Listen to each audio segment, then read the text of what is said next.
Hi friends, welcome to my channel.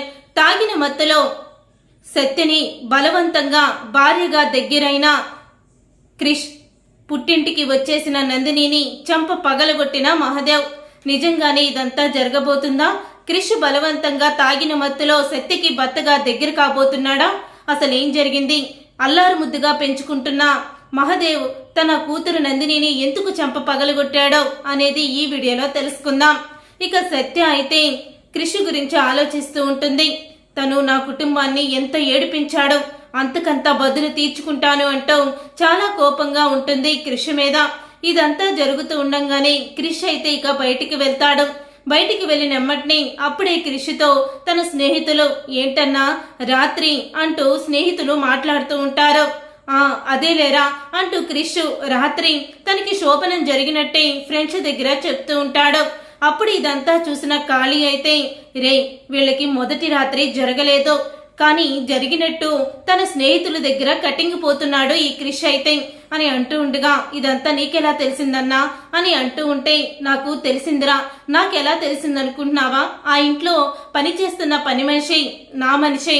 ఆ ఇంట్లో ఏం జరుగుతుందని ఆ పని మనిషిని నేనే పంపాను అని కాళీ అయితే అంటూ ఉంటాడు. కాళీ అన్న మాటకి అవునా, అయితే వాళ్ళిద్దరి మధ్య ఎందుకు శోభనం జరగలేదన్నా అని అంటూ ఉండగా ఏముంది, కావాలని తన కుటుంబం కోసం క్రిష్ని పెళ్లి చేసుకుంది ఆ సత్య. ఎందుకు దగ్గరవుతుంది, జీవితాంతం అలాగే ఉంటానందంట అని అంటూ ఉంటాడు కాళీ అయితే.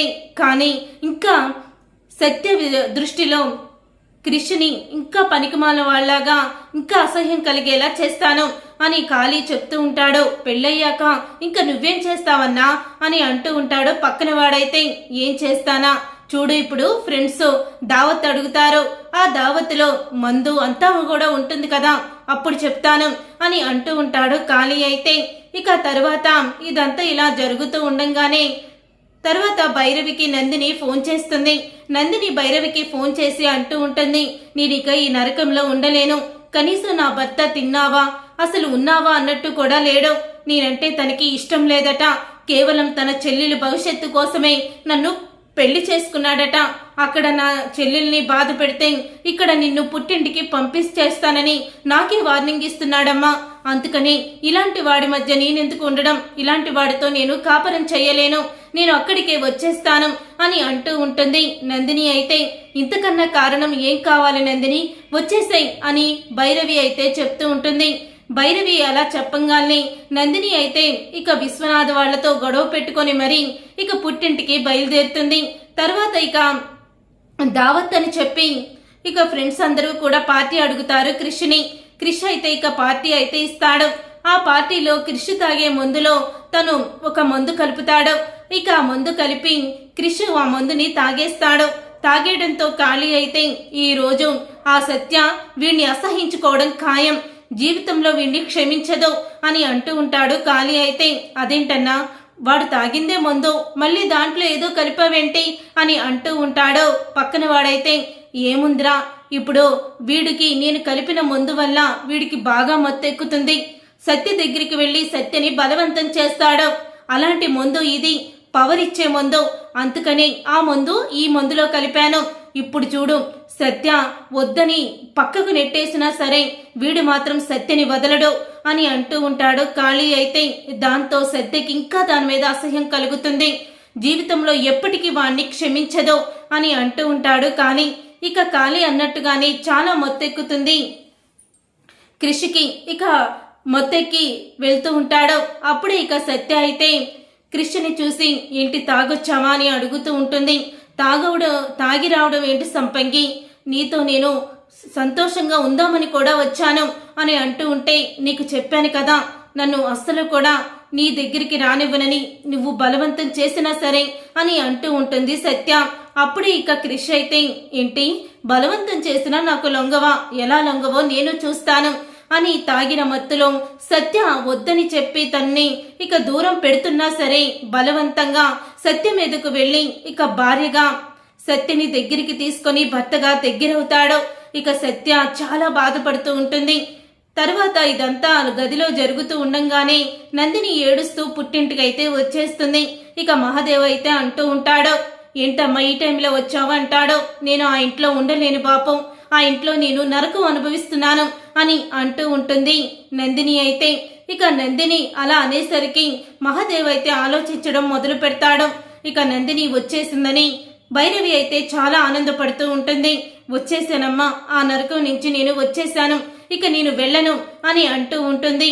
అప్పుడే ఇక మహాదేవ్ అయితే ఆలోచిస్తూ ఉండంగానే విశ్వనాథ్ ఫోన్ చేసి జరిగిందంతా చెప్తాడు. భైరవి గారు నందినిని పెట్టబేడా సదురుకొని వచ్చేమంది. నందినికి ఇక్కడ ఏమీ తక్కువ కాలేదు బావగారు, మీరే ఆలోచించుకోండి. కూతుర్ని అత్తవారింటికి పుట్టింటికి ఏడుస్తూ వచ్చేసిందంటే తను అక్కడి నుంచి పూర్తిగా శాశ్వతంగా వచ్చేసిందని తనని మందలించి వెనక్కి పంపండి అని అంటూ ఉంటాడు. విశ్వనాథ్ అయితే ఉదయం పంపిస్తాను అని చెప్తూ ఉంటాడు. మహాదేవ్ విశ్వనాథ్ని అర్థం చేసుకుంటాడు. అప్పుడే విశ్వనాథ్ భార్య అయితే ఏమన్నారు అని అంటూ ఉంటే, మనం అనుకున్నంత రౌడీ ఏమీ కాదు మహాదేవ్, నేను చెప్పింది బానే విన్నాడు, రేపే నేను పంపిస్తాను నందినినని కూడా చెప్పాడు అని అంటూ ఉంటాడు. విశ్వనాథ్ అయితే ఉదయం అవ్వంగానే ఇక సత్య అయితే మూలను కూర్చొని ఏడుస్తూ ఉంటుంది. మూలని కూర్చొని ఏడుస్తూ ఉన్న సత్యని చూసి క్రిష్ అయితే, సత్య ఎందుకు ఏడుస్తున్నావు నువ్వు అని అంటూ ఉంటే, ఛీ నీచుడా, నాకు ఇష్టం లేదో నాకు దూరంగా ఉండు అని చెప్పినా సరే నువ్వు మాత్రం దూరంగా ఉండకుండా నన్ను బలవంతం చేస్తావా, అసలు నువ్వు మనిషివేనా లేకపోతే రాక్షసివాడవా అని అంటూ ఉంటే అప్పుడే ఇక ఒక్కసారి క్రిష్ షాక్ అయిపోతూ ఉంటాడు. తాగిన మత్తులో తను చేసిందంతా కూడా ఒకసారి గుర్తు చేసుకుంటాడు. అప్పుడే ఇక క్రిష్ అయితే నాకు తెలియకుండానే ఇదంతా జరిగిపోయింది సత్య అంటూ ఉంటే, లేదో కావాలని నిన్ను నేను దూరం పెడుతున్నానని, నువ్వు ఒక రౌడీవి, తాగేసి బాగా వచ్చి నా పెళ్ళం నాకే సొంతం, నువ్వు నాకెలా సొంతం కావో చూస్తాను అంటూ నా మీద పడి ఒక పశువులాగా ప్రవర్తించావో అని అంటూ ఉంటుంది. సత్య అయితే ఇక సత్య మాటలకి చాలా బాధపడుతూ ఉంటాడు. క్రిష్ అయితే ఇక క్రిష్ బాధపడుతూ బయటికి వెళ్తాడు. బయటికి వెళ్లేలోపు నందిని ఉంటుంది. ఏ నందిని నువ్వొచ్చావేంటి అని అంటూ ఉంటే, ఏ నేనేం రాకూడదా, నీకే నువ్వు ఇష్టపడిన అమ్మాయి, నిన్ను ఇష్టపడిన అమ్మాయిని పెళ్లి చేసుకున్నావు, నువ్వు సంతోషంగానే ఉన్నావో, నన్నే నరకంలో వదిలేశారు ఆ హర్షగాడు అని అంటూ మొగుణ్ణి గాడు గీడు అని అంటూ ఉంటుంది. అప్పుడే ఇక మహాదేవ్ అయితే నందిని చంప పగలగొడతాడు.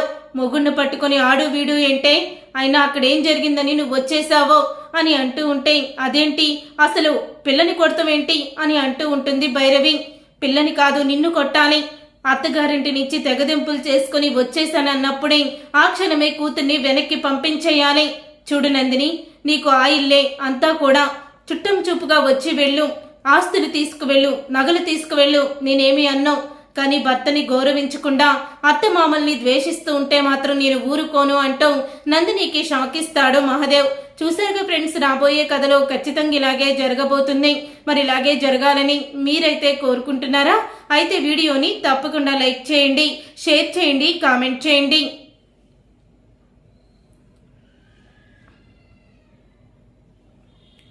సత్యభామ సీరియల్ అప్కమింగ్ ఎపిసోడ్స్ ని టీవీలో కన్నా ముందుగా చూడాలనుకుంటే ఛానల్ ని సబ్స్క్రైబ్ చేసుకొని పక్కనే ఉన్న గంట సింబల్ పై ఆల్ అని క్లిక్ చేయండి. అప్పుడే మేము పెట్టే ప్రతి వీడియో మీరు మిస్ కాకుండా చూసేవచ్చు.